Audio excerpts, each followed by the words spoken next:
जब तक हम वेद की गोद में नहीं बैठते तब तक हमें वेद अपनी आत्मा नहीं देता, अपना सौभाग्य नहीं देता, अपना ज्ञान नहीं देता।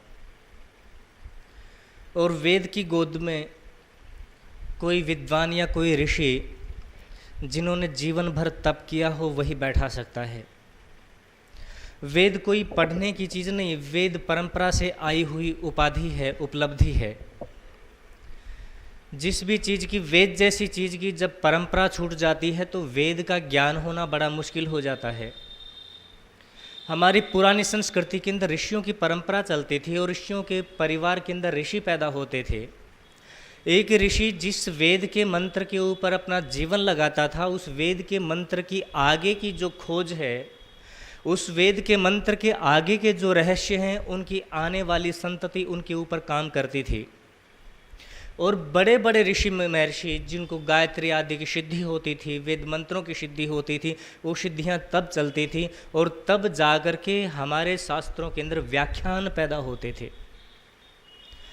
आप अभी नए वातावरण में आप देखते हैं कि सुनते हैं वेद मंत्र, कहो भाई मन प्रसन्न होगा, वेद मंत्र सुनो तुम्हारा आचरण ठीक होगा, वेद मंत्र सुनो तुम्हारे घर के अंदर शांति होगी। लेकिन हम ऐसा नहीं देख पाते।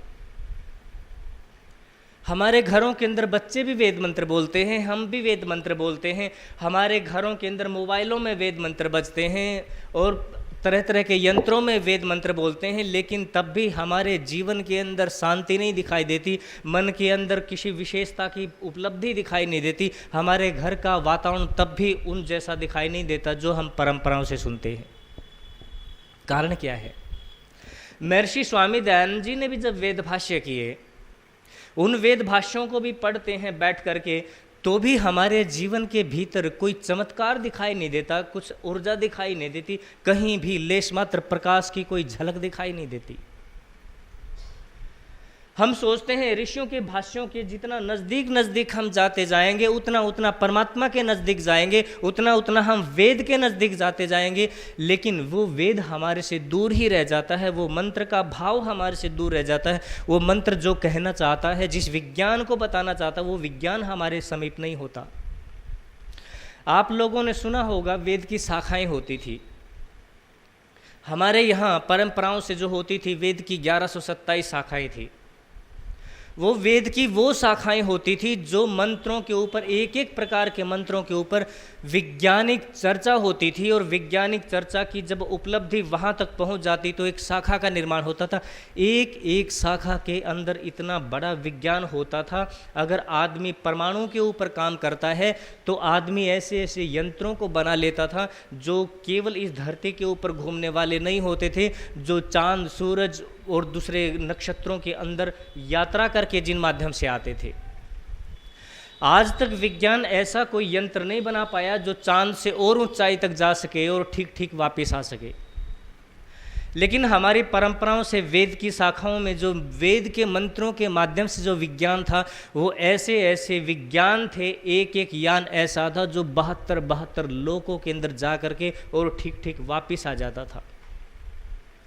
कारण उसका केवल ये था कि हम वेद के मंत्रों की ठीक ठीक व्याख्याएं सुनते थे, व्याख्याओं को जानते थे, उनके ऊपर चिंतन मनन करते थे।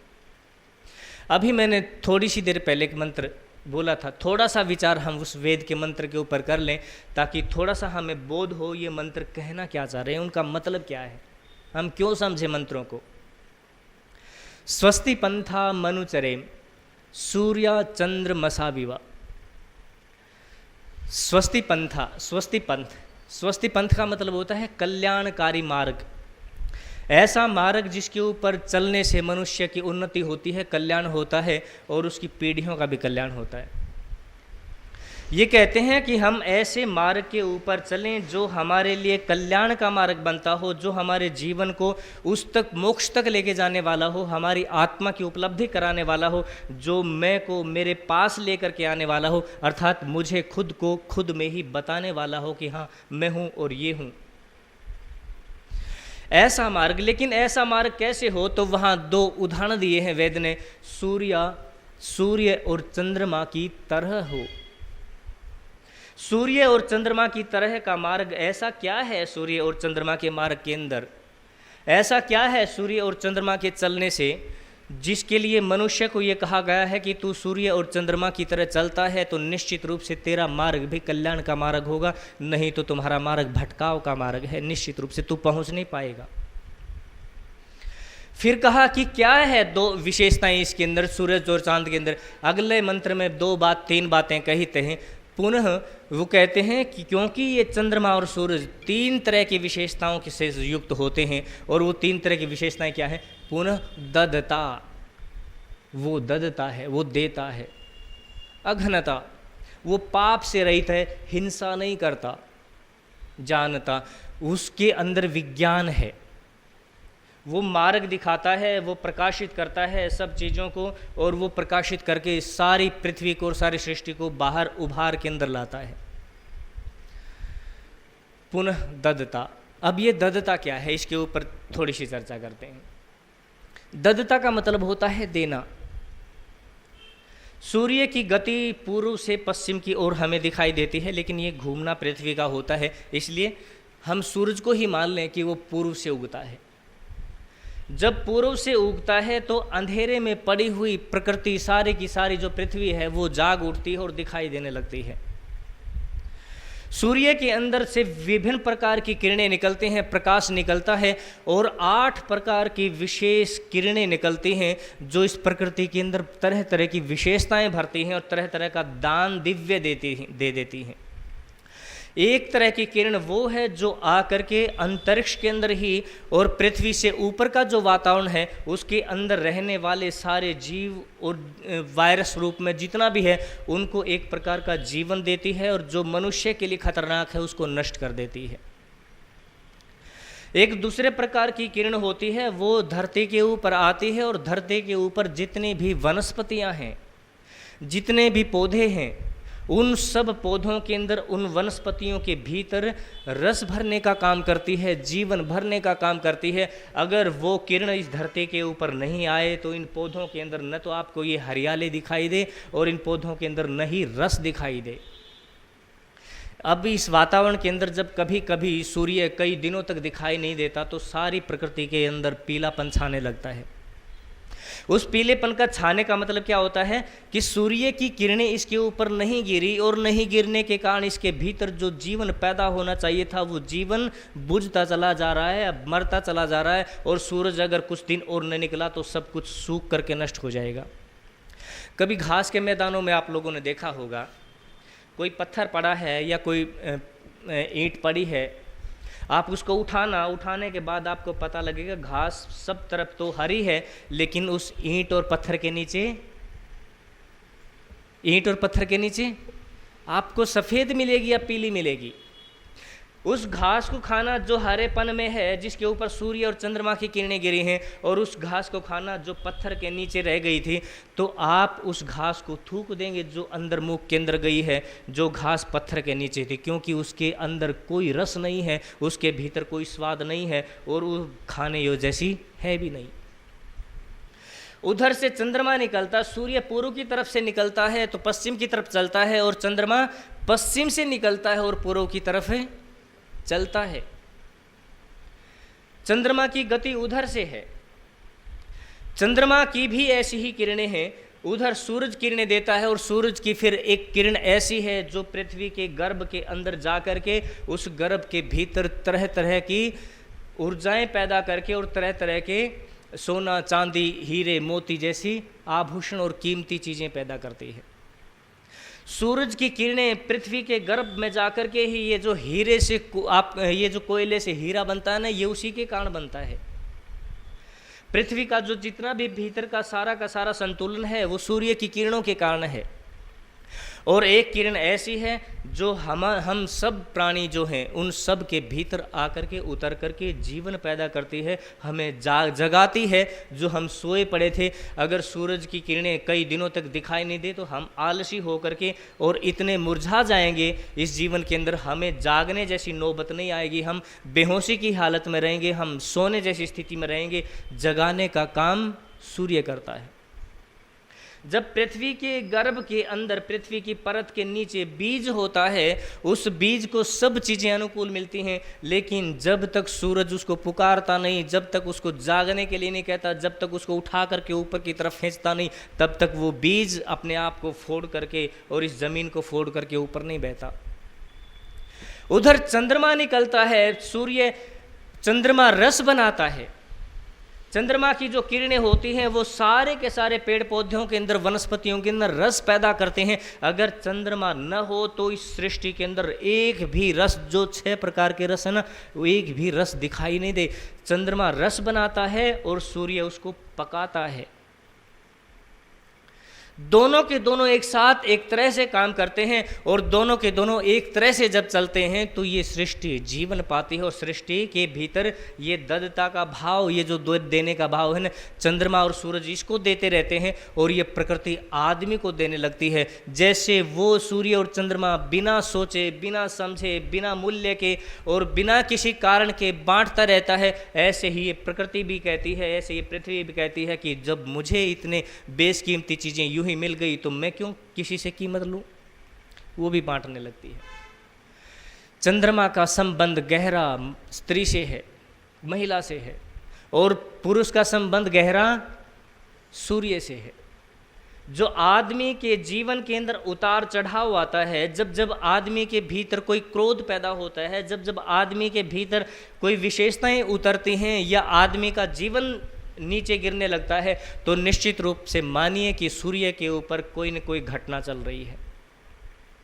इधर चंद्रमा के साथ साथ में महिलाओं का पूरा जीवन सर्कल चलता है। जो चंद्रमा के महीने होते हैं वो महीने ठीक ठीक महिला के ऊपर काम करते हैं। अगर वो महिला का ठीक ठीक महीना चंद्रमा के साथ में जुड़ा है तो उस महिला के अंदर कोई रोग हो ही नहीं सकता, कोई रोग नहीं हो सकता। पहले हमारे घरों के अंदर, हमारे जो पुरानी बातें थी, तो महिलाएं छत के ऊपर बैठती थी और अपने बच्चों को कहती थी कि देख बेटा ऊपर चंदा मामा। इतना गहरा संबंध उससे जोड़ती थी कि जैसे भाई अपनी बहन की पुष्टि के लिए, पोषण के लिए अपना जीवन, क्या परिवार, क्या धन दौलत, क्या सब कुछ उसके लिए निछावर कर देता है। वो कहती है कि देख ये चंद्रमा भी मेरा भाई है और इससे मुझे जो उपलब्धि मिलती है, इससे जो मुझे सूर्य मिलता है, उससे जो मुझे तेज मिलता है, वो अद्भुत है, भाई की तरह है। और वो बच्चे को बताती थी कि मेरा और इस चंद्रमा का संबंध है ना, ऐसा ही है जैसा एक बहन भाई का है। लेकिन आज वो माताएं वो छतों के ऊपर नहीं बैठती, उस चंद्रमा की रोशनी के अंदर नहीं बैठती, किरणों के अंदर नहीं बैठती, और चंद्रमा की किरणों के अंदर न बैठने के कारण उनके गर्भ के अंदर पलने वाले जो शिशु होते हैं, जो बच्चे होते हैं, वो मानसिक रूप से अपंग पैदा होते हैं, मानसिक रूप से कमज़ोर पैदा होते हैं और शारीरिक रूप से भी कमज़ोर होते हैं, क्योंकि मन का सीधा सीधा संबंध चंद्रमा से है। पहले राजभवनों के अंदर आप लोग देखना, कभी गुजरात के अंदर जाकर के, राजस्थान के अंदर जाकर के जो बड़े बड़े किले बने हुए हैं, उन किलों के अंदर एक मकान ऐसा होता है जो बहुत ऊंचा होता है और उस सबसे ऊपर अट्टालिका होती है, वो जालीनुमा होती है। मैं कभी कभी पूछता था उन लोगों से, कभी कुंभलगढ़ किले के अंदर भी गए हैं, वहाँ भी एक ऐसा ही भवन है। मैंने वहाँ पूछा उन लोगों से कि ये ऐसा क्यों बना है। उन्होंने कहा ये ऐसा इसलिए बना है, जब भी राजभवन के अंदर कोई रानी गर्भवती होती थी तो उस गर्भवती रानी को इस महल में रखा जाता था, ताकि इस महल में, इस कमरे के अंदर आकर के वो कम से कम वस्त्रों में आकर के और चंद्रमा की किरणों को अपने ऊपर ले और ले करके अपने भीतर जो चंद्रमा की दिव्यता है उसको धारण करके अपने जो संतान है उसको भी दिव्य बना ले। पुनः ददता, ये जो चंद्रमा और सूर्य दोनों के भाव हैं, ये देने के भाव हैं। और जो माताएं, जो बहनें और जो बच्चियां चंद्रमा के साथ में जुड़ी हुई नहीं है, जीवन में निश्चित रूप से मान लेना उसके जीवन के अंदर दुर्गंध पैदा होने वाली है, उसके जीवन के अंदर विशेषता पैदा होने वाली नहीं है। आज ये सारी की सारी महिलाएं इसलिए पीड़ित हैं सब तरह के रोगों से, क्योंकि चंद्रमा से संबंध कम हो गया है। और आदमी इसलिए पीड़ित होता जा रहा है क्योंकि वो सूरज को न तो निकलता देख पा रहा है और न ही छुपता देख पा रहा है, संबंध टूट गया। इन दोनों का संबंध जब हमारे जीवन से गहरा उतरता था तो हम देने वाले बनते थे, और देना भी कैसा अद्भुत था। जब आदमी ठीक ठीक सूर्य की उपासना करता है, चंद्रमा की उपासना, हम थे उपासक लोग। आदमी सुबह सुबह उठते ही जब नहाने जाता था, नदी के अंदर जल को उठाता था और उठा करके सूरज के ऊपर और अपने बीच के अंदर पानी डालता था। पानी की धारा के बीच में सूरज की जो किरणें हमारे चेहरे के ऊपर गिरती थी, वो भग लेकर के आती थी, ऐश्वर्य लेकर के आती थी, हमारे जीवन के अंदर विशेषताएं लेकर के आती थी। उस आदमी को अब किसी चीज़ की जरूरत नहीं थी। महावीर हनुमान के बारे में हमें ये सुनने को मिलता है कि वो सूर्य विज्ञान के इतने बड़े विद्वान थे। उनको तो ये कहते हैं कि सूर्य विद्या को तो उन्होंने निगल लिया था। आप लोग क्या समझते हैं? हनुमान ने सूरज को मुख में ले लिया था और भागता फिर रहा था धरती के ऊपर। 13 लाख गुना बड़ी है ये धरती से सूरज, 13 लाख गुना बड़ा। वो उसको मुंह में ले लिया और धरती के ऊपर घूम रहा है। ऐसी बेवकूफ़ी बातों को आदमी ने कभी समझा ही नहीं। ये बातें थी, ये बात प्रतीक रूप में थी, लेकिन कभी उन प्रतीकों को इसलिए हम बैठ करके विचार नहीं कर पाए कि हनुमान ने सूर्य को मुख में लिया है और मुख में लेने का कारण क्या हुआ है। एक बात चलती आ रही, बात पुरानी है तो बात तो गलत नहीं हो सकती। अगर गलत नहीं हो सकती तो इस रूप में हम रखते हैं तो ये तो बात गलत दिखाई देती है, विचार नहीं करते हम। सूर्य विद्या के इतने बड़े विद्वान थे, वो सूर्य की हजारों किरणों के ऊपर प्रयोग करते थे और ऐसे ऐसे यंत्र बनाते थे, पादुका नाम करके यंत्र, जिसके ऊपर आदमी खड़ा हो जाए तो इतनी गति से ऊपर घूमता है जिसका पता ही नहीं। उन्होंने ऐसे, भगवान गणेश और हनुमान ये दोनों के दोनों ऐसे उस समय के महान वैज्ञानिक थे जिन्होंने सूर्य के ऊपर इतना बड़ा आविष्कार किया। सूर्य की किरणों से ही वो सब तरह के रोगों का इलाज करते थे। सूर्य के अंदर 5 प्रकार के रंग होते हैं, 7 प्रकार के भी होते हैं। हमारे शरीर के अंदर 3 प्रकार की धातुएं होती हैं, सत्वरज और तम के रूप में कह लें उसको, वात पित्त और कफ के रूप में कह लो। इन वात पित्त और कफ के भी अपने अपने रंग हैं। तो हनुमान जी उस सूर्य की किरणों से उन रंगों को अलग निकाल लेते थे दर्पणों के माध्यम से, और जिस व्यक्ति को जो रोग होता है उस रंग की किरणें उस व्यक्ति के ऊपर डाल देते थे और 3 घंटे में कितनी भी भयंकर बीमारी उसको हो वो व्यक्ति ठीक हो जाता था। लेकिन अब उन रंगों से हमारा जीवन का कोई संबंध नहीं रहा है, कोई संबंध नहीं रहा।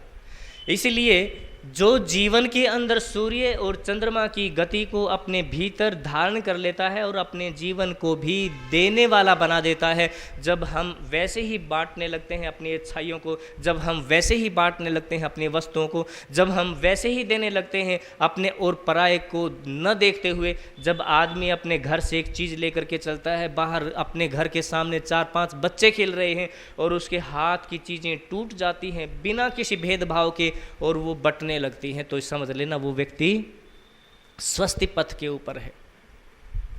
वो सूर्य और चंद्रमा का अनुगामी है। ये जीवन के अंदर था हमारा। बड़ी पुरानी कहानी है आरण्यों के समय की। एक बार एक राजा जंगल के अंदर से होकर के गुजर रहा था।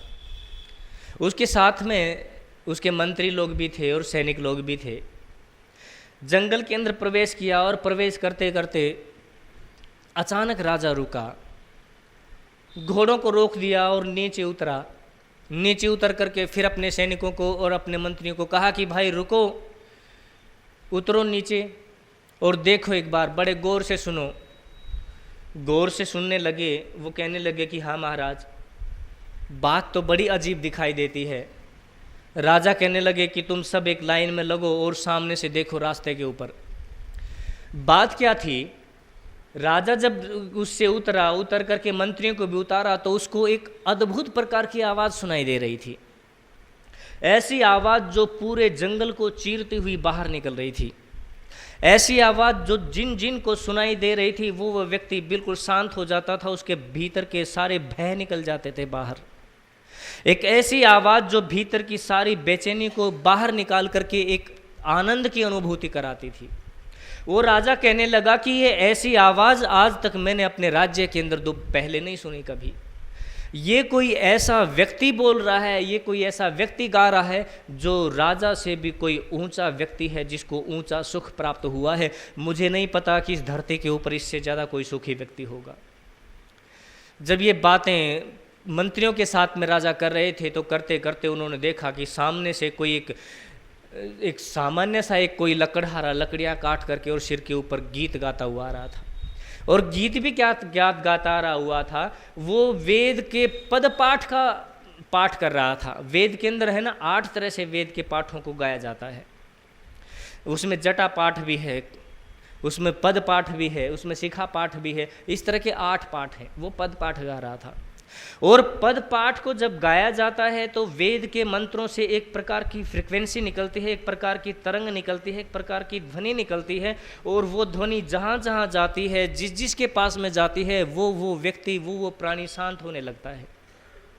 अगर वो किसी हिंसा करते हुए, किसी हिरण को मारते हुए शेर के कानों के अंदर भी चली जाती है तो शेर भूल जाता है किसी को मारना है और वो खड़ा हो जाता है बिल्कुल शांत। और वो जो भागता हुआ मृग है वो भी ये भूल जाता है कि कोई उसके पीछे लगा हुआ है, वो भी उस रास्ते के ऊपर आकर के खड़ा हो जाता है। राजा देख रहा था जहां जहां से ये लकड़हारा निकल रहा है वहां वहां सारे पक्षी आकर के बैठ गए हैं और चुपचाप सुन रहे हैं। और जो मृगराज है जो वो भी सुन रहा है चुपचाप। राजा बड़ा तल्लीनता से देख रहा था और वो आगे आया। आगे आकर के राजा ने रोका कि भाई रुको, इस रहस्य को बता करके जाओ, इस कारण को बता करके जाओ।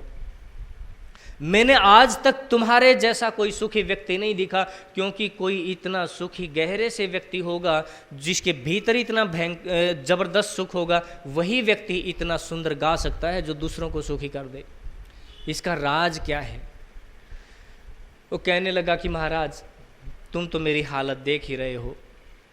मेरे पास न ऊंचे वस्त्र हैं, न ऊंचे आभूषण हैं, कोई सिर के ऊपर एक लकड़ियों का गट्ठा है।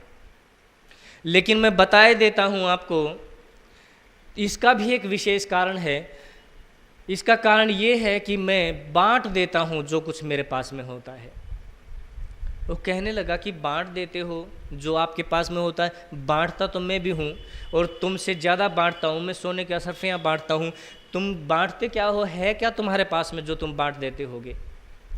वो कहने लगा कि महाराज मैं वेद की आज्ञा का पालन करता हूँ, मैं यज्ञ की आज्ञा का पालन करता हूँ। जैसे यज्ञ बांट देना सिखाता है मैं वैसे ही बांट देता हूँ। जैसे सूर्य और चंद्रमा बांटना सिखाते हैं मैं वैसे ही बांट देता हूँ। राजा कहने लगे कि बात पूरी कहो। वो लकड़हारा बात कहता है। वो कहता कि महाराज मैं जो ये लकड़ियाँ काट करके लाता हूँ दिन भर मेहनत करके, इनको ले जा करके बाजार के अंदर बेच देता हूँ। जब बेच देता हूँ तो बेचने से मुझे जो भी मिलता है उसको मैं 4 हिस्सों में बांट देता हूँ, 4 भाग बना देता हूँ। उसके 4 भाग में से पहला जो भाग है मैं उनको दे देता हूँ जिनसे मैंने लिया था, जिनसे मैंने पाया था। और राजा कहने लगे कि भाई बात पूरी कहो। वो कहने लगे कि मैं उनको दे देता हूँ का मतलब है मैंने अपने माता पिता से, जब मैं छोटा बच्चा था मेरे पास कुछ भी नहीं था, बिना आभूषणों के पैदा हुआ था, बिना वस्त्रों के पैदा हुआ था। मेरे माता पिता ने मेरे लिए पहले से ही इकट्ठा करना शुरू कर दिया था और मुझे देना शुरू कर दिया था। तब से लेकर के जब तक मैं पढ़ा नहीं, जब तक मैं बड़ा नहीं हुआ, तो सारा का सारा देन माता पिता ने मेरे को दिया है। इसलिए मैं उस 4 हिस्सों के अंदर पहला जो हिस्सा है वो मैं अपने माता पिता को और अपने दादा दादी को उनको दे देता हूँ जिनसे लिया था। इसलिए मैं एक ऋण से हट जाता हूँ। अब जो मेरे पूर्वजों का ऋण है, जो पितृ ऋण है, वो पितृ ऋण का ऋण मेरे ऊपर अब काम नहीं करता, वो दुख मुझे नहीं सुताता। इसलिए मैं माता पिता की तरफ से बेचिंत हो जाता हूँ। फिर कहने लगा मैं दूसरा भाग उनको दे देता हूँ जिनसे मुझे लेना है। कहने लगे लेना किससे है? कहने लगे कि जब मुझे अचानक आवश्यकता पड़ जाए, जब मैं विपत्ति के अंदर हूँ और उस इकट्ठे हुए धन को मैं प्रयोग कर सकूँ, मैं ऐसे व्यक्तियों के पास में रख देता हूँ उस धन को जो मुझे आपत्ति के समय के ऊपर वापस दे दे। संग्रह कर लेता हूँ मैं उसको। जैसे आजकल बैंक होता है ना, बैंक के अंदर हम संग्रह कर लेते हैं, तो मैं भी एक ऐसे व्यक्ति को वो इकट्ठा करके दे देता हूँ जो आपत्ति के समय के ऊपर मेरा काम आ जाए। इसलिए मुझे भविष्य की भी चिंता नहीं रहती, इसलिए मुझे आगामी डर का भी भय नहीं रहता। अगर मेरे घर के अंदर कोई शोक आ जाता है, कोई दुर्घटना घट जाती है, मेरे पास उसके लिए पहले ही प्रबंधन रहता है। इसलिए मेरे जीवन के भीतर एक डर और निकल जाता है और भविष्य की चिंता नहीं रहती। इसलिए मैं 2 गुना सुखी हो जाता हूँ। फिर कहते हैं कि अब आगे बोलो। वो कहते हैं कि तीसरा भाग जो मैं दिन भर इकट्ठा करता हूँ, उसका भाग मैं और मेरी पत्नी हम दोनों भोग कर लेते हैं। हमारी जितनी भी आवश्यकताएं हैं, हमारे बच्चों की आवश्यकताएं हैं, उस एक भाग के अंदर से हम अपने ऊपर खर्च कर लेते हैं। और जब हम अपने ऊपर खर्च कर लेते हैं तो हमारी सामान्य आवश्यकताएं, जो हमारी आवश्यकताएं हैं, आवश्यकता का मतलब ये होता है जो जीवन के लिए गहन ज़रूरी चीज़ होती है वही आवश्यकता होती है। ये नहीं अगर आदमी को एक मोबाइल की ज़रूरत है तो दो रखे, आदमी को एक गाड़ी की ज़रूरत है तो दो रखे, ये आवश्यकता नहीं है, ये तो इच्छाएं हैं। आवश्यकताएं परमात्मा सबकी पूरी कर देता है, लेकिन इच्छाएं परमात्मा से भी पूरी नहीं होती, किसी की भी नहीं हुई आज तक। न धरती के पास में वैभव इतना है और न इस संसार के पास में वैभव इतना है कि आदमी की सारी इच्छाएं पूरी कर दे। वो कहता है कि हमारे जीवन में इच्छाएं नहीं हैं। मेरी पत्नी और मैं, हम दोनों के दोनों जो जीवन जी रहे हैं वो ठीक ठीक आवश्यकताओं के ऊपर जीते हैं। जो जीवन के लिए ज़रूरी है वो हम इकट्ठा कर लेते हैं और उसके लिए ये एक भाग हमारे लिए पर्याप्त है। इसलिए हमारे जीवन के अंदर दुख नहीं है। दुख का कारण तो इच्छाएं होती हैं। जितनी इच्छाएं बढ़ती हैं उतने दुख बढ़ते हैं। जितनी इच्छाएं ऊंची होती हैं उतना आदमी को नीचा बनना पड़ता है, उतना छोटा होना पड़ता है। जितनी इच्छाओं के मुख होते हैं आदमी उतना ही छोटा छोटा बन करके उन इच्छाओं के द्वारा चबा लिया जाता है, खा लिया जाता है, निगल लिया जाता है। इसलिए यहाँ ये कहते हैं कि हमने जीवन में कभी इच्छाओं को पाला ही नहीं महाराज। इच्छाएं तो आप जैसे लोगों की हैं, जिनकी सीमाएं आज यहाँ हैं, कल और बढ़ाने का प्रयास करते हैं। तो आप ये सोचते हैं कि ये धन और कम है तो एक राज्य के ऊपर आक्रमण करके और उसका धन ले लिया जाए, कोष बढ़ा लिया जाए। हमारे जीवन के अंदर ऐसा कुछ भी नहीं है। आप दुखी हो सकते हैं, दुखी होने का कारण है आपका, क्योंकि आपकी संदूक बड़ी हैं, आपका भवन बड़ा है, और बड़ा बनना चाह रहा है वो, आपकी सीमाएँ हैं वो और खुलना चाह रही हैं महाराज। इसलिए आपको ये बातें बड़ी अजीब लगती हैं, क्योंकि हमारे जीवन के अंदर तो इच्छाएं नहीं हैं। वो कहते हैं कि ठीक है, अब ये चौथे भाग का आप करते क्या हैं?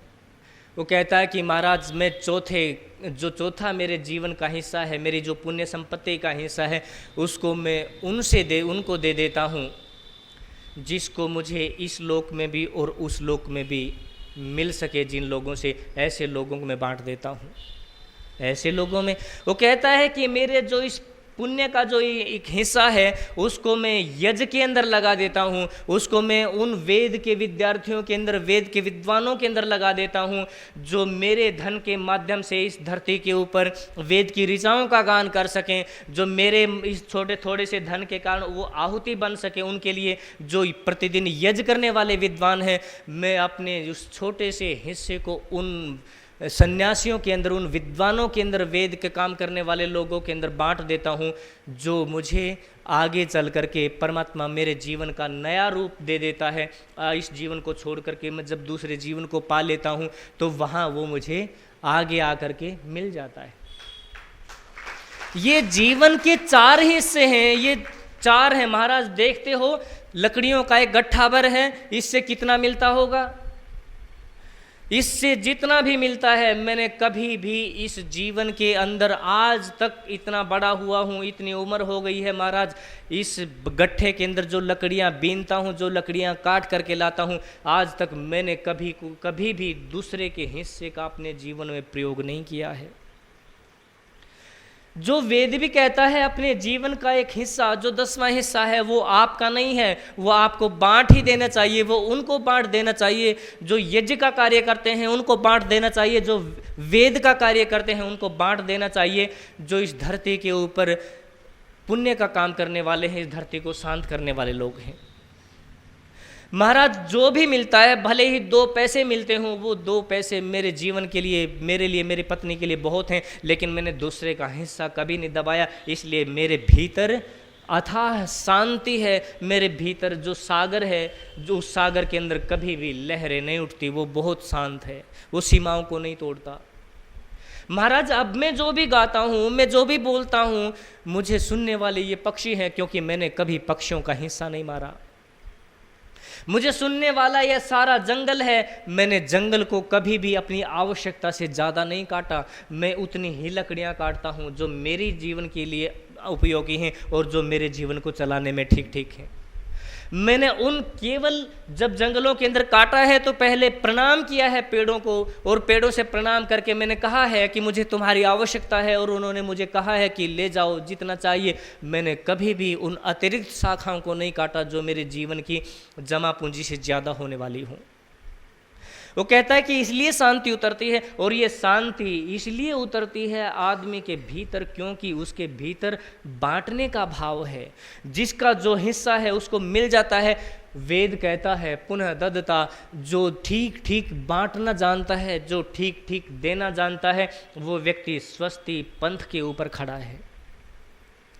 उसका मार्ग कल्याणकारी है, उसके मार्ग में परमात्मा कभी विघ्न पैदा कर ही नहीं सकता। ठीक है, तपस्याएं तो आएंगी ही, लेकिन जो तपस्या या जो क्लांति या जो पीड़ा उसकी आत्मा को ठेस पहुंचाए, उसके जीवन में कभी उपद्रव पैदा नहीं हो सकता। पुनः ददता अघनता। फिर कहते हैं कि परमात्मा, ये जो सूर्य और चंद्रमा का रास्ता है, ये बिना किसी को पीड़ा दिए हुए रास्ता है। ये जब अपने अपने मार्ग के ऊपर चलते हैं तो ये किसी नक्षत्र को इनके अंदर टकराहट नहीं होती।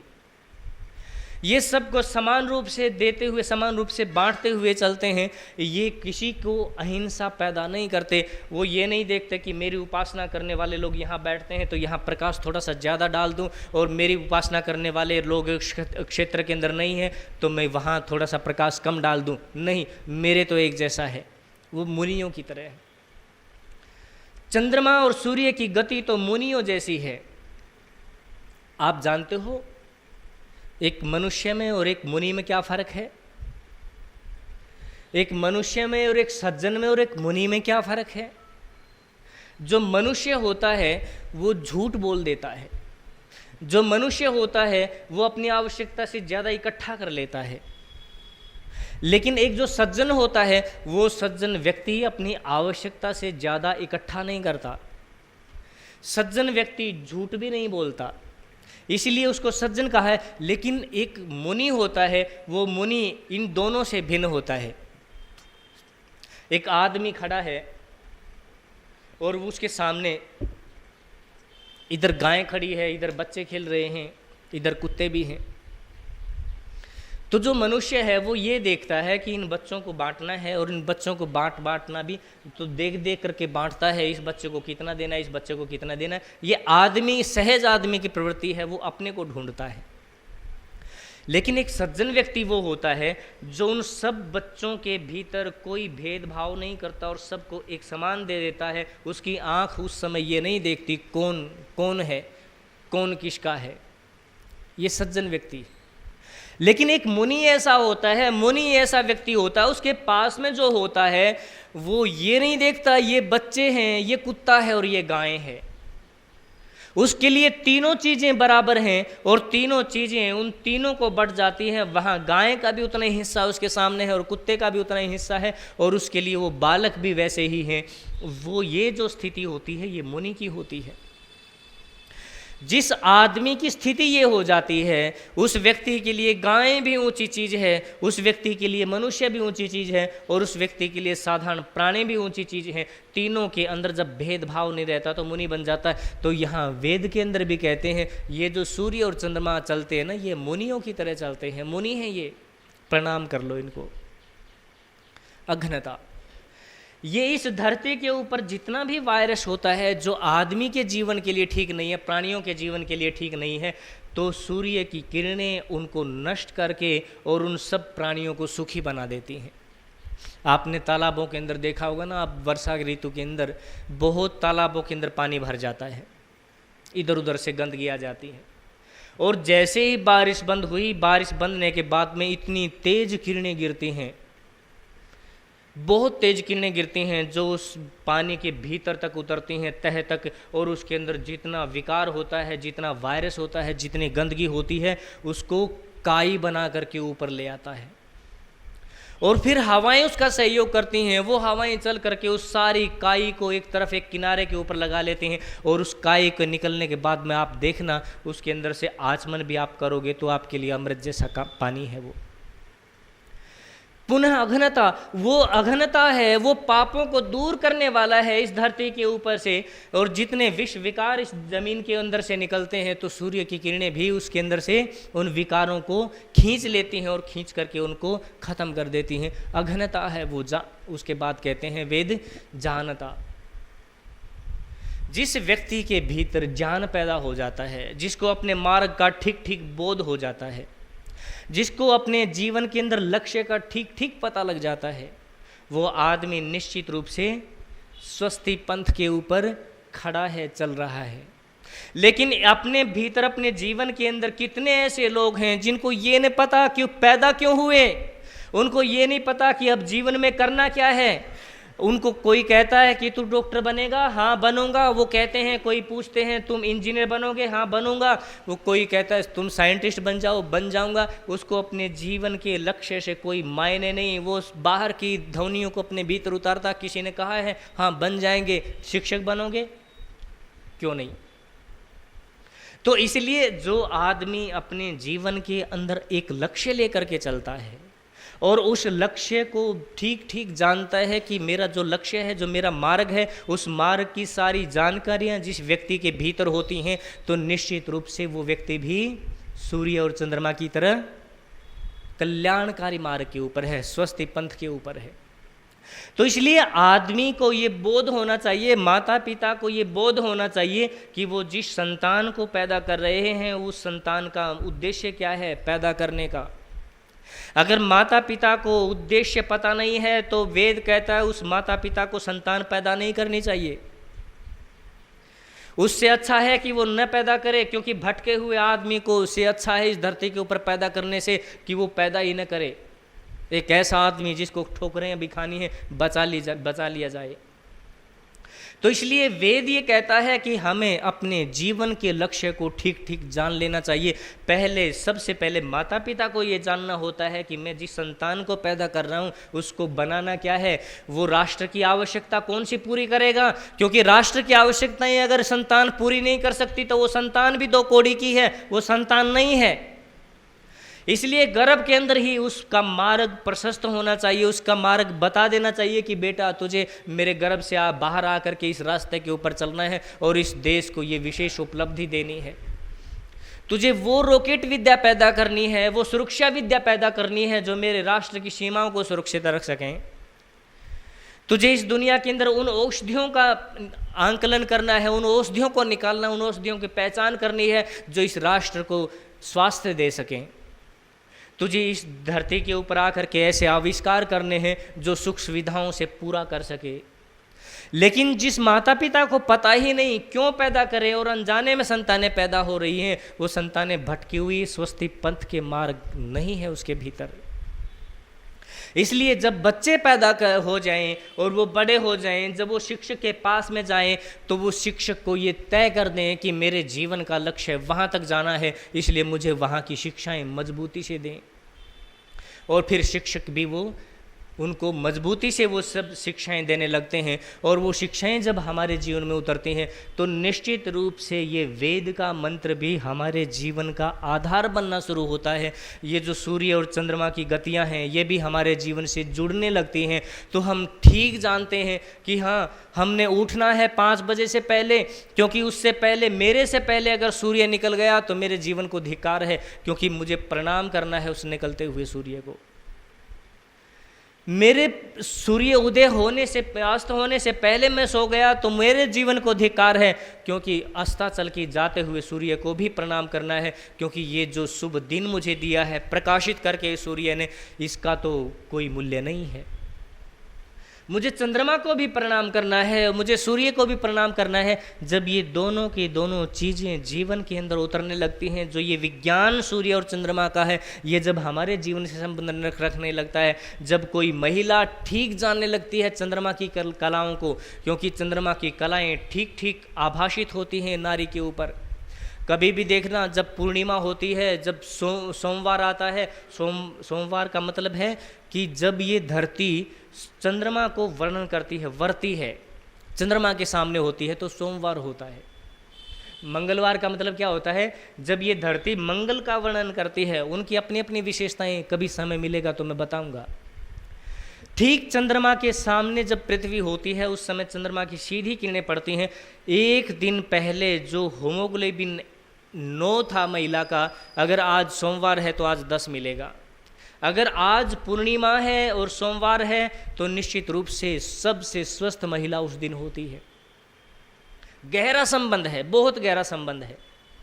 लेकिन ये संबंध तब है जब महिलाएं सूर्य की, चंद्रमा की किरणों से जुड़े और पुरुष सूर्य की किरणों से जुड़े, तो इन दोनों का संबंध का पता लगता है। और हमारे जीवन के अंदर जो वेद कहना चाहता है वो सौभाग्य उतरता, वो रहस्य उतरता है। हम इनका ठीक ठीक पालन करने लगते हैं और फिर हम जा कर के स्वस्थ पथ के ऊपर हम चलना, हमारा जीवन होता है और हमारे जीवन में कल्याण उतरने लगता है।